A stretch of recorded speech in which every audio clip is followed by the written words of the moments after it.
Well, good afternoon. My name is Jim Cole, and I'm a physical therapist and one of the therapy managers here at OrthoSE. And I'd like to welcome you this afternoon to our webinar, Resolution Reset, the best activity to do from head to toe for improved health and wellness in 2022.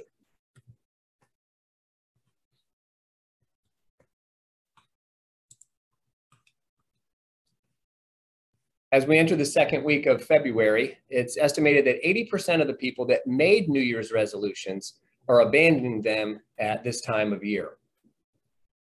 It's also estimated that 71% of all New Year's resolutions revolve around weight loss and fitness.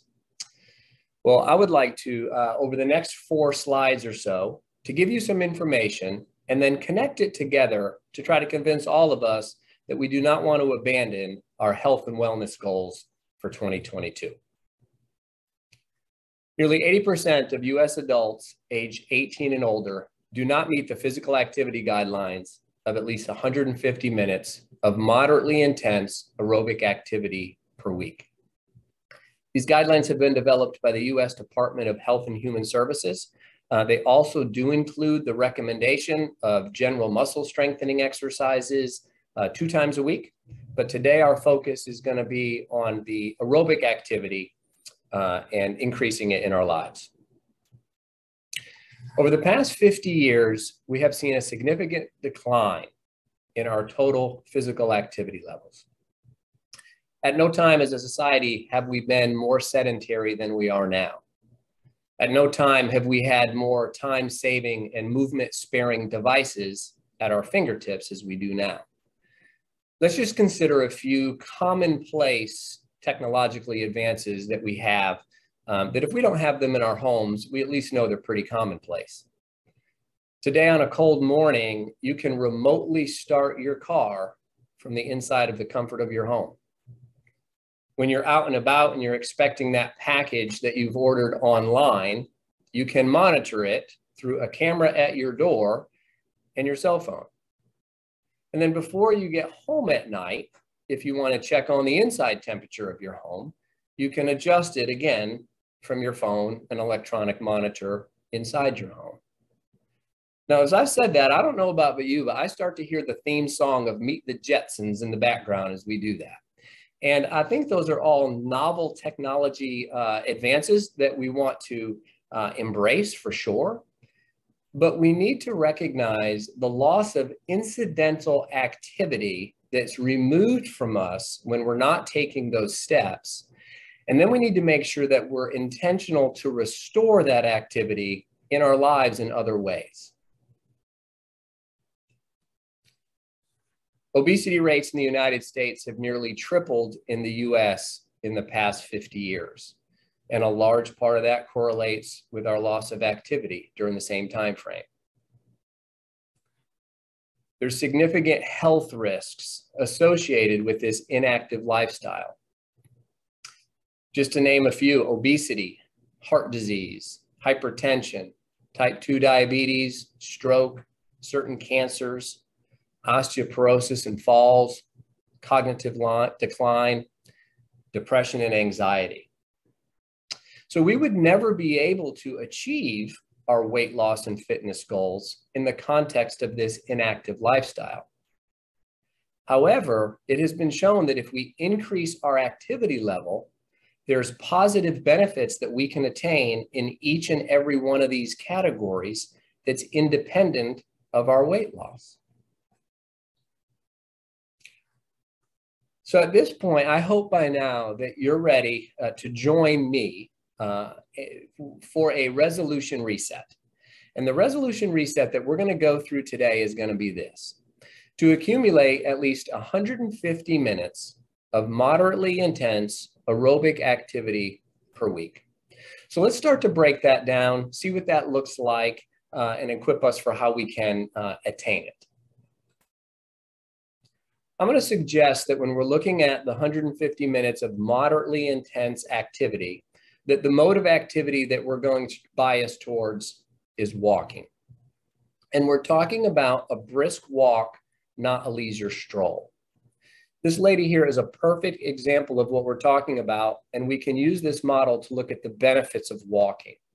So when we say brisk, we can tell this is brisk. If we look at her stride length, we can see that her front leg, she's in heel contact on the front, and only thing that's contacting on the back is her forefoot. So we know that that's a really good stride length. When you're walking briskly, both feet are on the ground about 60% of the time, and you only have one foot on the ground about 40% of the time. So we can see that brisk walking is really good for even our balance reactions as well. If we simply look at her lead leg, as her heel hits the ground, there's a lot of muscles that are stimulated to stabilize at her ankle, at her knee, and at her hip. So we can tell that her quadriceps on the front, her hamstrings on the back, and her glutes are really undergoing some great activity. On her trail leg, again, let's start at the floor. Her forefoot's on the ground. So we can see a simple but a nice stretch through her plantar fascia, through her Achilles tendon, and through her calf. On the front side, she's getting a really nice stretch in her hip flexor. Well, your hip flexor and hamstrings get really tight in sitting and can often cause some adverse stress on your low back. So we got good hamstring mobility, we got good hip flexor mobility just from walking. When we're talking about walking, we're going to talk about intentional brisk walking. We can tell she's intentional. You can pretty much draw a straight line from her hip through her shoulder and her ear. She's got a great erect posture. We look at her arms, as her right arm is patterned with her left leg and her left arm is behind her. That's going to impart some torso rotation, right? We can look at this diagonal line on her t-shirt from her left hip to her right shoulder, and that tells us that she's getting some great core muscle activation through walking. On her right shoulder going forward, she's getting a nice stretch of her rotator cuff and scapular muscles on the right. On her left shoulder coming back, she's getting an important activation of her rotator cuff and scapular muscles on the left. She's getting great thoracic rotation through here that's so important. We often get so stiff with sitting. So she's getting some really good mobility of her thoracic spine. She's got a nice tall head and neck, and her eyes are looking forward. Now we can tell from this walking that it's likely that she's indoors, right? It looks like she's at maybe an indoor fitness track at a fitness facility, and that's great. But we can imagine that if she was outdoors, her eyes may look down at the undulating terrain underneath her, right? If she's in more of a people-centered area, her head might be turning right and left. If she's down at the marsh walk or the beach or something, her gaze might go up and down to see a bird or something with nature. And that in and of itself gives us some great vestibular and balance reactions that are really, really important to maintain. So we're going to use walking as our preferred mode of exercise to get our minutes. As we're thinking of goal resetting, right? It's not just resolution resetting, but we're thinking of goal resetting. I kind of understand myself that as we become more and more inactive, what tends to happen? We feel lethargic. We have less energy. We put on some unwanted pounds, right? So where do we go? What it said, 71% of people, weight loss and fitness. Well, let's think about this differently. That is kind of a short-term goal. Let's think long-term. When you ask people, what do they want to have? What do they want to maintain throughout their lifespan? What's the type of healthy life that they want to have? The most common things people will say is, I want to have a sharp mind. I want to have a healthy heart. I want to have some physical resiliency. I want a resilient body. I want to be able to engage with the people and the environment around me. I want to maintain the longest level of independence that I can from my mind, my heart, and my body as long as I can. But I think we're going to see today that walking is unique in that it affords us benefits in each and every one of these areas that other forms of exercise may not. Walking for brain health. I think we all recognize that about the age of 30, we start to see a decline in our muscle mass and in our bone density. What we might not recognize is that we start to lose some working memory in and around the age of 30. So working memory, things like remembering a password for your computer, remembering a street address, that type of thing. Well, around the age of 40, it's often shown through imaging that we actually also start to lose actual brain volume. So there's not only a functional deficit, there's also a physiological deficit. Well, an interesting study by Colorado State University took 2 exercise groups. They looked at them over a period of 6 months. One exercise group did 30 minutes of walking 5 days a week. The other exercise group did standing, stretching, and balance exercises. It was shown at the end that walking not only increased their memory attention more than the other group, but they actually saw on scans an increase in white matter. There was an increase of brain volume in the walking group. We not only know that walking is good for a sharp mind, we also know that there's some mental health aspects of walking, right? We know that it associates positively with decreases in depression, decreases in anxiety, and even it helps for insomnia.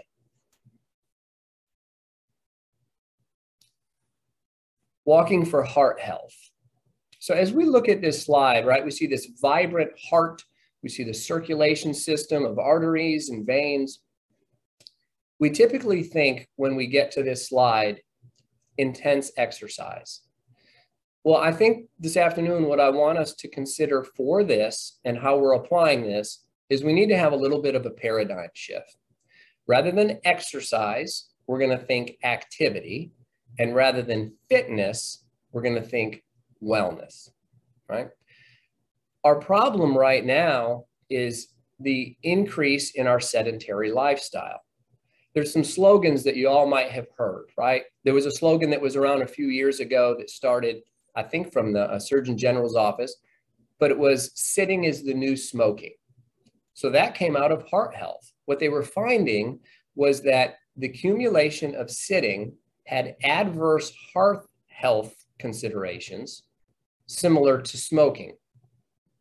Another one that you might have heard was the sitting disease. And on the slide that we looked at earlier of the health consequences of an inactive lifestyle, all of those came out of that. So the longer that people sit, the more positive, shouldn't say positive, the more those negative aspects of a sedentary lifestyle become present. In fact, if you sit for 6 to 8 hours a day at work, it has been shown that if you stopped and exercised for 30 minutes on your way home, your exercise would not even offset the adverse health effects of your sitting. So we really need to kind of recalibrate this a little bit. We don't have to walk long. We don't have to walk intense. There have been studies that show that as little as 10 minutes of walking 3 times a day can have positive health benefits for decreasing our blood pressure, improving our blood sugar and blood cholesterol levels, improving our strength and our stamina and our overall health and wellness. Walking for physical health. As we go through all these changes, you start to feel older, I think, as you go through these, because what are we talking about? We're talking about adverse changes that take place in our body at the age of 30. We used to think over the hill was 50. I'm starting to think it's 30. The reason why I say that is we reach our peak bone mass at about the age of 30, okay? So your body is always adding bone or building bone, and then it's losing bone that's kind of dead bone cells. So there's always this process going on. But the peak bone mass typically you have at age 30. Although we're talking about an adult population, I think we have to understand that children and adolescents right now are more sedentary than ever also. So think about, they're like putting money in the bank, so to speak, with bone cells. All right, so this is one area where we need to think of our youth, and because once they're at 30, what they have is what they have. But walking and the load of walking has been shown to decrease the decline in the bone that you lose. So it's been positively associated with decreasing the risk of fractures from falls, decreasing the decline that we experience with osteoporosis. So walking for bone health is very, very important. Walking for joint health. Our joints don't have a lot of blood flow for their nutrition. So when we're thinking of joints and we're thinking of the covering and their cartilage, they get nutrition from synovial fluid. That synovial fluid circulates in our joints with motion. So we get the idea that motion is lotion for our joints. Walking is great for our joints and the lubrication. In fact, it's even been shown that walking has had decreased pain and decreased disability levels for people with knee osteoarthritis, right? Now, we have to be careful in the application there. There's a certain amount of arthritis that we wouldn't recommend people start a walking program for. But the people that it really helps is if they're more and more inactive.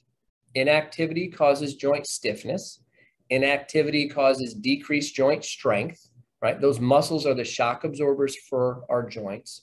So in a large population, we see that walking absolutely helps people with arthritis, particularly in ankles, knees, and hips. On the other part of this, right, we see the skeletal system. Well, we can't consider walking a strength-based exercise for sure, but it has been found that walking 30 minutes 5 times a week decreases the decline of lean muscle mass loss that's associated with sarcopenia. Now, if we wanted to increase the load to our muscles and tendons and bones, we can go and walk in areas where the terrain changes a lot. We can seek more hills. We can use more stairs. There's a lot of people that even will don a backpack to increase the load. So those are all good ideas to make walking a little more physical from a muscle strengthening aspect.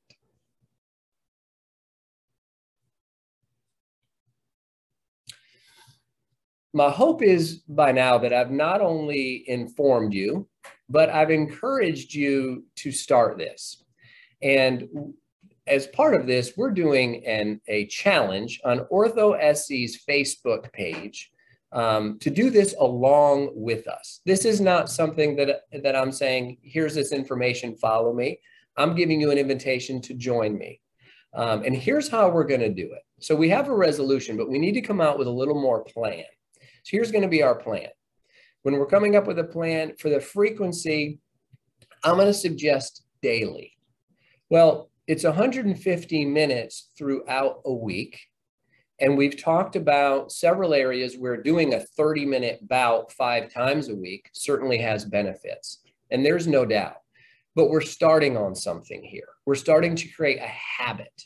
And I think the best way to stick with our habit is let's not have a day where we don't get some walking in. I think that's going to be the best way to do it. When we're talking about intensity, it has to be brisk. So let's keep it simple. If you're walking and you're walking at a moderate intensity, it would be, you can carry on a conversation, but you can't sing a song. I mean, you're working at it a little bit, right? It has to be brisk walking. And the duration, we're going to say at least 10 minutes. Now, there's one note I want to make here because we're trying not to make up our own thing. We're using guidelines that have been developed by the U.S. Department of Health and Human Services. And I think it's interesting that when they first came out with the guidelines, which I think was 2003, they had a duration of 10 minutes. Well, in 2018, they decreased that and they eliminated it.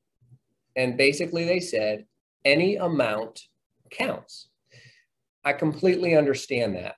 We all need to be more active. We need to do the simple things like park the car further, use the stairs. We need to restore that incidental activity that we've already talked about is being removed from our lives. The only thing that I think doesn't work with that is in all the benefits that we've looked at came with an intensity that was moderate. Well, when you start walking, kind of make a note of something. Start walking and start walking briskly. You're going to have a long stride length like that lady had. Your arms are going to be naturally swinging. You won't really detect much of a change in your heart rate response and your respiratory rate it's going to be different in everybody, but it's like 5-6 minutes. I mean, you know, it depends on where you're starting. But I don't think that walking for 2 minutes is going to be able to get the intensity that we need to get the health benefits that we're seeking. So we're going to say 10 minutes. More is better, but 10 minutes. Now, one area that I would encourage everybody is if you're having one of those days where you just don't think you're going to get it in, a 10-minute walk after a meal, just 10 minutes, has shown great health benefits for your digestive system, for the motility of your digestive system, and also for regulation of blood sugar levels. So on that day where you're probably not going to get it in, take a 10-minute walk after dinner or after a good meal, and you'll see really good benefits of that. All right. So the one thing I want you to do is please get on our Facebook page. Part of what we're doing here is this is something that we want to do along with you as the community. Now, why would an orthopedic group just be interested in something as simple as activity level? Well, I can tell you that the things that we saw of the health consequences of inactivity are also things that rob us of the outcomes that we're seeking for you to experience, right? We are at a time right now, we talked about technology, and I'll just give one example, but you can now undergo a total knee replacement where you're going to get an injection potentially prior to that knee replacement that's going to help you to minimize your pain afterwards. The devices themselves have never been more technologically advanced in the materials and have been more well suited to your particular form, size, and shape than they are now. This is remarkable, but if you had an alignment that was of concern or any of that was a concern, you can have that surgery done by a robotic assisted procedure to help with that. Well, we could, if we continue to be inactive, we might not even fully benefit from all those technology benefits, right? Your outcome is kind of based on what you have going in. And so we really want to encourage you and help you to achieve your best outcome for any orthopedic condition that you have. And I think this is part of that. All right. That's the main area of that we have. I would love to entertain any questions, and there is a little area here we can do a little Q&A. So I want to open it up to that at this point. I can see one here, so.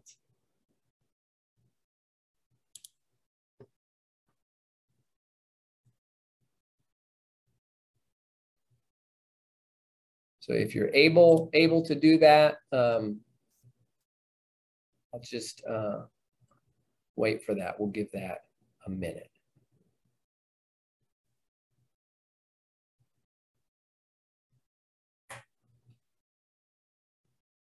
I've referenced the Jetsons. When it comes to this technology, I'm more like the Flintstones.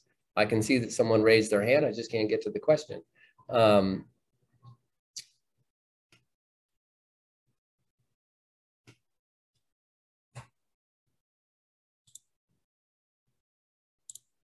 Jim, there's actually no question. It was just CB&J. Our surgery center was saying you're doing a great job. Oh, wonderful. All right. Well, that's a great encouragement.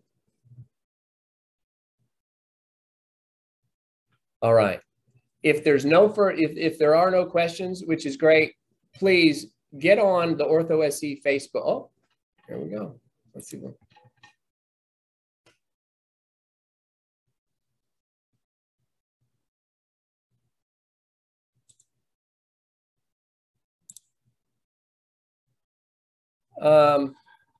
Here's a good question.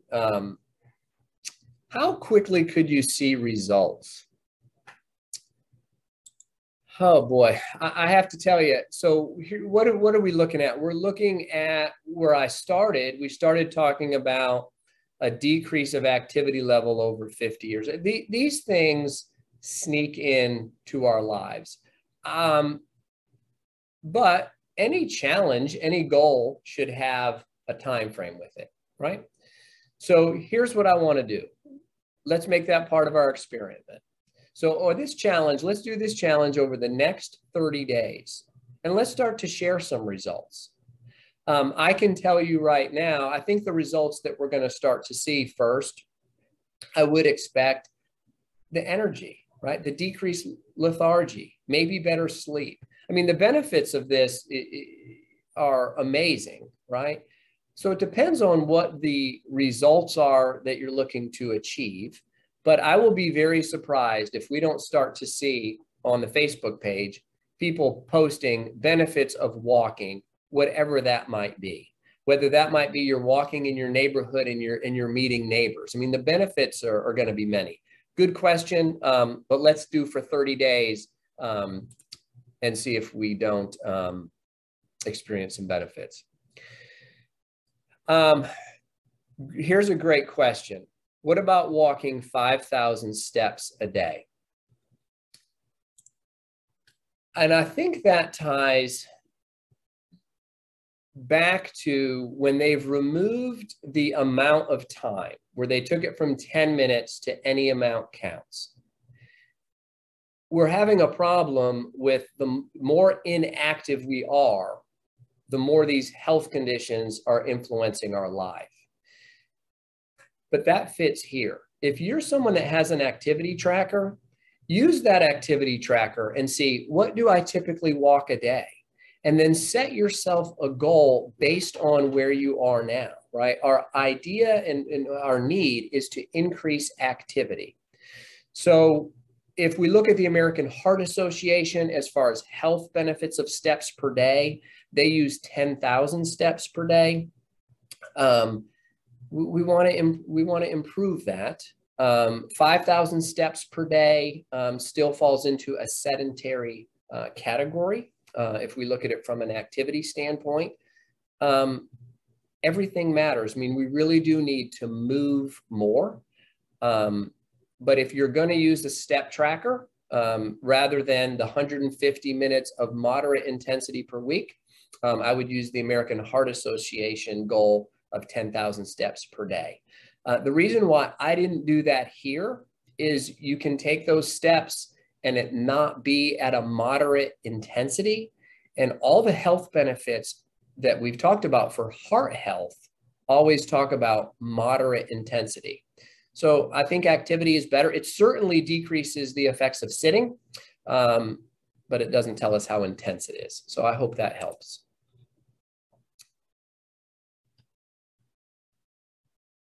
Ooh, these are good. When maximize, I'm smiling here because Ms. Dottie, you asked the best questions. When maximizing benefits of mental sharpness / acuity while walking, is it best to listen to music or have discussions with a walking partner, listens to podcasts, etc.?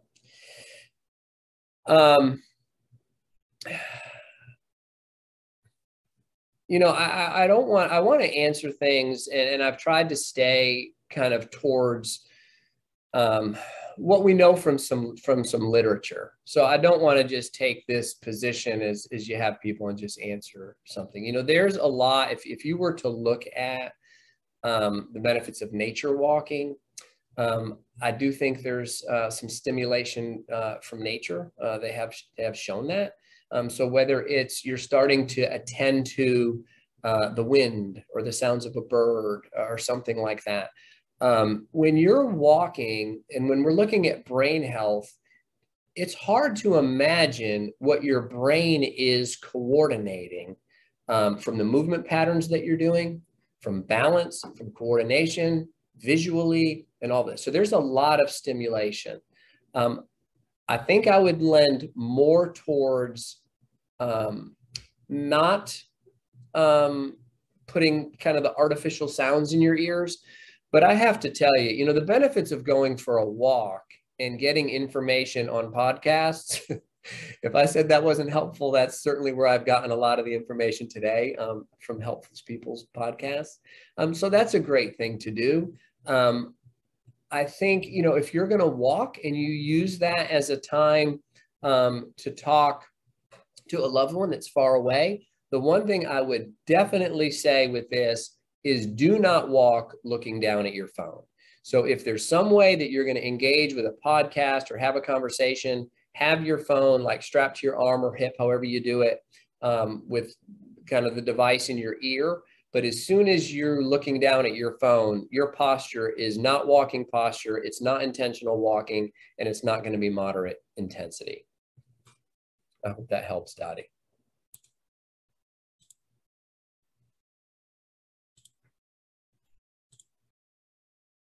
Okay. Well, thank you all. Those are the questions that we had. Please use, I want to continue to be able to communicate with you all, encourage you all, and maybe even have more information. So please use the OrthoSE Facebook page and the challenge to even maybe follow-up questions, area of encouragement. Post your results, whatever they might be. Post things that you feel like, hey, you know, I didn't recognize how much I enjoyed walking just at the end of my day, to kind of transition between my work day and my home day, whatever it might be. I think the benefits are going to be many. I think there's a lot of them that I probably didn't even touch on today. So let's use that to encourage each other and even equip each other. If you go for a great walk, you find a new spot, put it on there. Okay, that'd be great. Well, thank you all for your time. OrthoSE will be posting weekly notes for your progress. That was just posted there, so be looking for that, all right? Let's do this together. Thank you all for your time this afternoon, and good walking to you.